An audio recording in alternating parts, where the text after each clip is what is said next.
Other than looking at your life as a problem, trying to solve everything. Whenever a dilemma comes up, we think about it as a problem. And with that problem, there's a formula. There's a way to solve it, right? One of my favorite authors that I've really liked about this is Eckhart Tolle and his book of The Power of Now. He talks about being present with yourself rather than living in the future or of the past. We have this habit as overthinkers or people with anxiety is to want to foresee the future as a form of comfort or ruminate on the past as a form of comfort.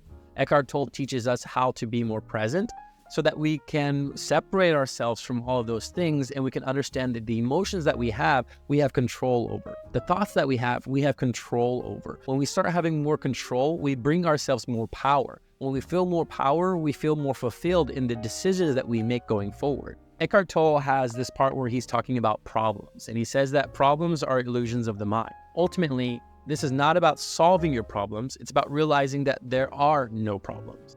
Problems are mind-made and need time to survive. They cannot survive in the actuality of now.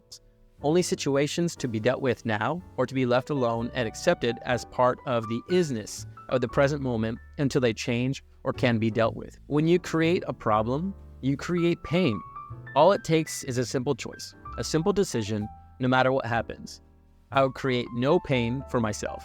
I will create no problems. He says that problems are mind-made. What does that mean?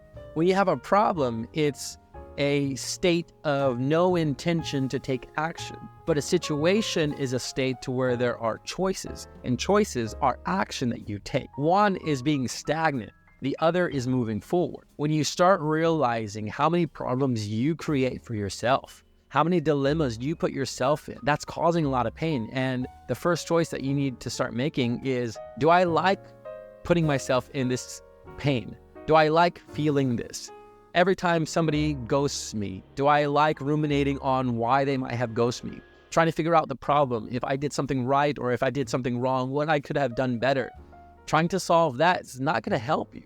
The situation is somebody has chosen to stop communicating with you. The reasons why are unknown. So what choices do you have available to you? What do you feel is good for you to move forward? Because where is that power? So you got to understand and accept that situations are part of dating. Situations are part of romantic relationships. And you have a choice in them. You can either be bothered by things or you can begin to just accept them. There's no guide on how to get through those things. There's no best advice for your situation. But whenever a situation happens, you immediately know that you have choices.